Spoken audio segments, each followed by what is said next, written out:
அகிலம் நியூஸ் நேயர்களுக்கு வணக்கம். அகிலம் நியூஸின் இன்றைய இரவு நேர பிரதான செய்திகள். முதலில் தலைப்புச் செய்திகள். வரி குறைப்பு குறித்து ரணில் வெளியிட்டுள்ள தகவல். மீண்டும் தொடங்கிய வரிசை, மக்களிடம் மன்னிப்பு கோரும் அமைச்சர் அலி சப்ரி. ஜனாதிபதி ரணிலுக்கு எதிரான மனு, நீதிமன்றம் அதிரடி தீர்ப்பு.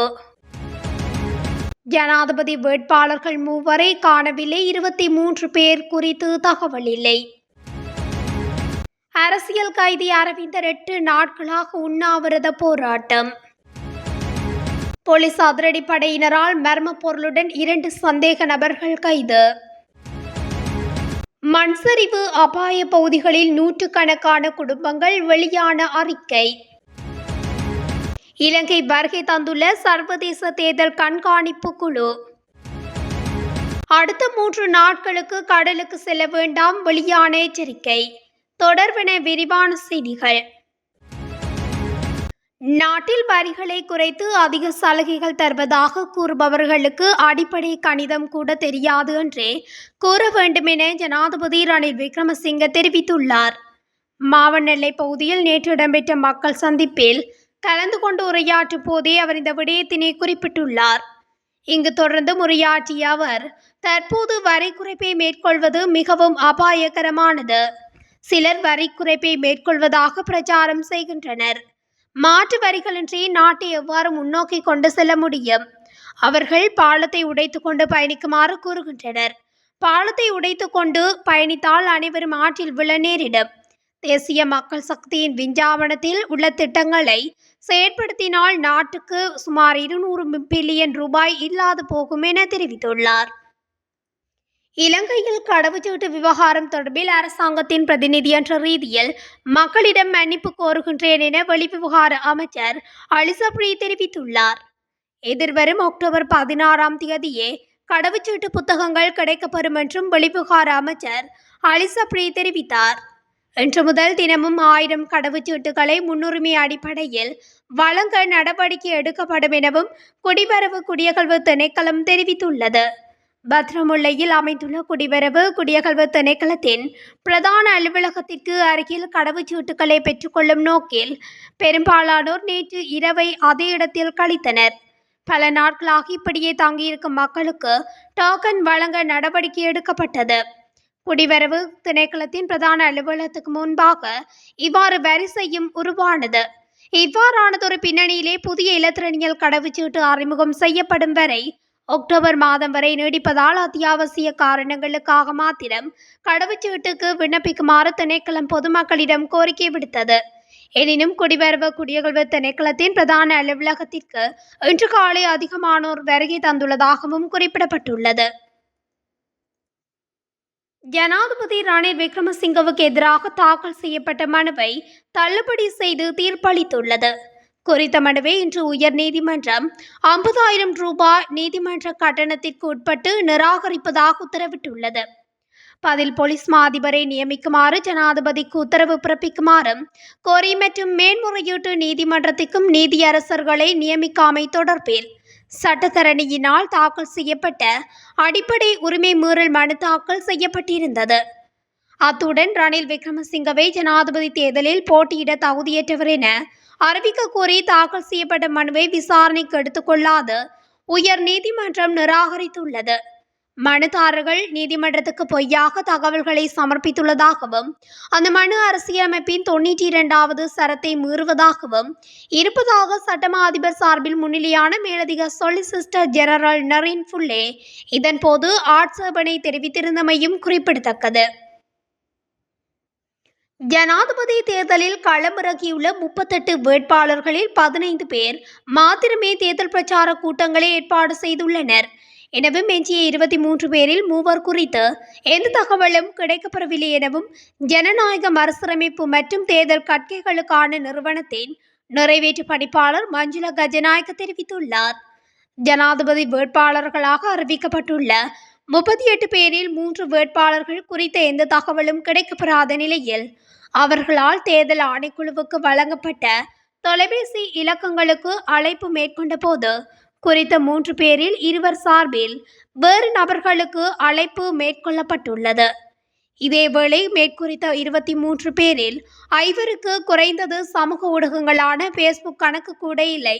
சில வேட்பாளர்கள் தாம் ஜனாதிபதி தேர்தலில் போட்டியிடுவதாக ஊடகங்களுக்கு கூட அறிவிக்கவில்லை. ஜனாதிபதி தேர்தலில் போட்டியிடும் வேட்பாளர்கள் 38 பேரின் புகைப்படங்களை தமது இணையதளத்தில் வெளியிடுவதற்கு முயன்றபோது பிரச்சார நடவடிக்கைகளில் ஈடுபட்டுள்ள 15 பேரை தவிர ஏனைய 23 பேரிடம் அவற்றை பெற்றுக்கொள்ள முடியவில்லை. இதுகுறித்து அவர்கள் பேசக்கூட வரவில்லை என்றும் அவர் தெரிவித்துள்ளார். வவுனியா முன்னாள் அரசியல் கைதியும் போராளிகள் நலன்புரி சங்க தலைவருமான சி. அரவிந்தன் 6 மாத காலமாக சிறையில் இருக்கும் நிலையில் விடுதலைக்காக சிறைக்குள்ளே கடந்த 8 நாட்களாக உண்ணாவிரதம் இருந்து போராடி வருகின்றார். இந்த விடயத்தை வெளியில் சமூகங்களுக்கு வெளிக்காட்டாது மூடி மறைக்கப்பட்டுள்ளதாக சுட்டிக்காட்டப்பட்டுள்ளது. இது தொடர்பில் அவர் சமூக வலைதளத்தில் வெளியிட்டுள்ள காணொலி பதிவில் தன்னுடைய போராட்டத்துக்காக தானே போராடி வருவதாகவும் தெரிவித்துள்ளார். 4 மாத சிறையிலிருந்தும் ஒரு தமிழ் சட்டத்தரணி கூட முன்வரவில்லை. என்னுடைய மக்களுக்கு சுபிட்சமான வாழ்வுக்கு 100 ஆண்டு கூட நான் சிறையில் இருப்பேன் எனவும் அவர் குறிப்பிட்டுள்ளார். மொனராகலை தனமல்வில போலீஸ் பிரிவுக்குட்பட்ட அகுடு கொலபலச பிரதேசத்தில் கஞ்சா போதைப் பொருளுடன் 2 சந்தேக நபர்கள் போலீஸ் விசேட அதிரடிப்படையினரால் செவ்வாய்க்கிழமை கைது செய்யப்பட்டுள்ளனர். போலீஸ் விசேட அதிரடிப்படையினருக்கு கிடைத்த தகவலின் பேரில் மேற்கொள்ளப்பட்ட சுற்றி வளைப்பின் போதே பிரதான சந்தேக நபர்கள் கைது செய்யப்பட்டுள்ளனர். யுளம்பட்டிய மற்றும் தனமல்வில ஆகிய பிரதேசங்களைச் சேர்ந்த 22 மற்றும் 39 வயதுடைய இருவரே இவ்வாறு கைது செய்யப்பட்டுள்ளனர். கண்டி மாவட்டத்தில் 1386 குடும்பங்கள் மண் சரிவுக்கு அபாயமுள்ள பகுதிகளில் வசிப்பதாக தேசிய கணக்காய்வு அலுவலகம் வெளியிட்ட அறிக்கையில் தெரிவிக்கப்பட்டுள்ளது. கண்டி மாவட்டத்தில் மண் சரிவு அபாயமுள்ள 20 பிரதேச செயலக பிரிவுகளில் 1845 குடும்பங்கள் இனங்காணப்பட்டுள்ளது. 19 பிரதேச செயலக பிரிவுகளில் 231 குடும்பங்கள் மாத்திரமே கடந்த வருடம் டிசம்பர் மாதம் 31ஆம் தேதி வரை மேல் குடியேற்றப்பட்டுள்ளதாகவும் அந்த அறிக்கையில் குறிப்பிடப்பட்டுள்ளது. மேல் சப்ரகமுவ மற்றும் வடமேல் மாகாணங்களிலும் காலி மற்றும் மாத்தறை மாவட்டங்களிலும் லேசான மழை பெய்யக்கூடும் எனவும் வளிமண்டலவியல் திணைக்களம் குறிப்பிட்டுள்ளது. உவா மாகாணம் மற்றும் அம்பாறை மற்றும் மட்டக்களப்பு மாவட்டங்களில் சில இடங்களில் இரவு வேளைகளில் மழை பெய்யக்கூடும்.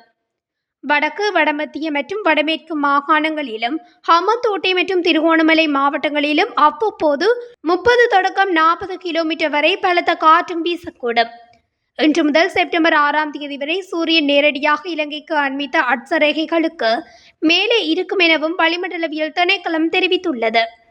எனவே இன்று டெல்தீப், புனரின், தட்டுவன்கோட்டை, சுண்டிக்குளம் ஆகிய பகுதிகளில் சூரியன் உச்சம் கொடுக்கும் எனவும் திணைக்களம் அறிவித்துள்ளது. எதிர்வரும் ஜனாதிபதி தேர்தலை கண்காணிப்பதற்காக ஐரோப்பிய ஒன்றியத்தின் தேர்தல் கண்காணிப்பாளர்களுடனான முதலாவது குழு இலங்கை வந்துள்ளதாக தேர்தல்கள் ஆணைக்குழு தெரிவித்துள்ளது. எதிர்வரும் வாரங்களில் ஐரோப்பிய ஒன்றிய தேர்தல் கண்காணிப்பாளர்களுடனான மற்றும் ஒரு குழுவும் இலங்கை வர உள்ளதாக தெரிவிக்கப்பட்டுள்ளது. அதே நேரம் பொதுநலவாய தேர்தல் கண்காணிப்பாளர் குழு ஒன்றும் ஜனாதிபதி தேர்தலை கண்காணிக்கும் பணிகளில் பங்கேற்பதற்காக இலங்கை வந்துள்ளதாக தெரிவிக்கப்பட்டுள்ளது.